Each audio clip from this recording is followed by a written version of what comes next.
TB हो गई है, ठीक है। लीवर डैमेज होने लग गया, लगता था जैसे यहाँ से जान निकल।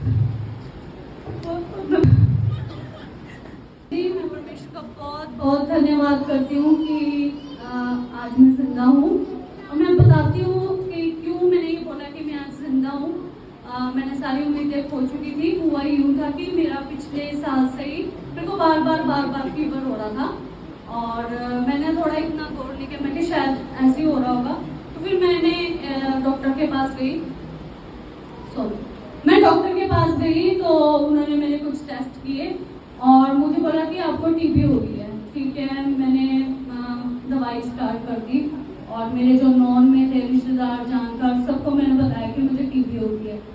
और जैसे मैंने उनको बताया तो सच में बहुत इमोशनल हो रही हुई सोचकर कि सभी ने मुझसे दूरी बना ली।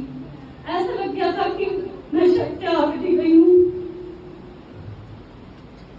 और फिर भी मैं परमेश्वर का धन्यवाद करती हूँ कि जो मेरे बड़े दीदी हैं, मीना दीदी और मम्मी ने मेरे को बहुत सपोर्ट किया, मुझे टाइम टू टाइम खाना देते रहे हैं वो। लेकिन मैं आपको ये बोलना चाहती हूँ, किसी के लाइफ में भी कभी भी कोई ऐसी प्रॉब्लम आ सकती है, तो हमें ऐसा नहीं होता कि हम उसको बिल्कुल सुधी ना लें। हमें इतनी बुद्धि होनी चाहिए कि अगर किसी को कुछ प्रॉब्लम हो भी रही है, हमें खुद को भी बचाना है और उसकी भी केयर करनी है उसको। क्योंकि जब हम बीमार होते हैं, ऐसी प्रॉब्लम होती है, तो हम मेंटली फिजिकली इतने वीक हो जाते हैं। हमें बड़ी जरूरत होती है कि हमारे घर में कोई आए, प्रार्थना करे, इंकरेजमेंट मिले। लेकिन मेरे साथ ऐसा नहीं हुआ। मैं ये नहीं कोई करवाहट नहीं निकाली हूँ, मैं प्रभु के भवन में हूँ, तो मेरे मन में किसी के लिए कोई करवाहट नहीं, कोई नाराजगी नहीं थी थोड़े टाइम के लिए, क्योंकि मैं भी इंसान हूँ, मेरे अंदर भी एक इमोशंस हैं। लेकिन ठीक है, मेरी दवाई स्टार्ट हुई, जैसे जैसे मैं दवाई खाती गई, पर वो दवाई मेरे बॉडी में इतना साइड इफेक्ट कर गई कि मेरा लीवर डैमेज होने लग गया। और पता नहीं जिनको मेडिकल लाइन में उनको पता होगा, हमारे लीवर में एक एंजाइम बनता है ओटीपीटी, वो इतना ज्यादा बढ़ गया था। वो 5 से लेके 40 के बीच में होना चाहिए, मेरे 465 था और मैं बिल्कुल होश मेरी चली गई थी और ना मैं बैठ पाती थी और ना ही मतलब मेरे से खड़ा कुछ भी नहीं, और ऐसा लगता था जैसे यहाँ से जान निकल रही है मेरी।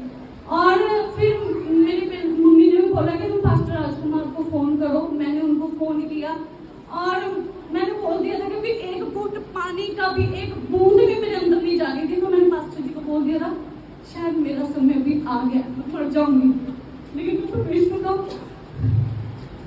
बहुत धन्यवाद करती हूँ कि मैं आज जिंदा, मैं प्रभु की बहुत शुक्रगुजार हूँ।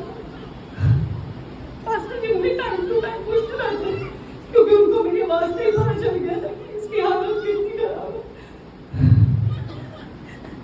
मैं बहुत बहुत थैंक यू करती हूँ। मैं वो मोमेंट्स को याद नहीं करना चाहती क्योंकि मुझे 1 महीना लग गया उस चीज से निकलने लगे।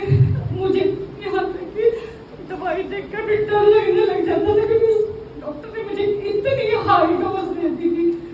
तो मैं आपको ये बोलना चाहती हूँ, आप कहीं भी जाएं, चाहे किसी डॉक्टर के पास कहीं भी जाएं, तो प्रार्थना करके जाएं। और फिर उसके बाद मेरे हस्बैंड जगह पर ले गए, वो भी टीबी की स्पेशलिस्ट थी, उसने मेरे सारे टेस्ट किए, मेरे चेस्ट का सीटी स्कैन किया, लीवर का अल्ट्रासाउंड हुआ, मेरे सारे टेस्ट हुए। उन्होंने बोला तुम्हें कोई टीबी की प्रॉब्लम नहीं है।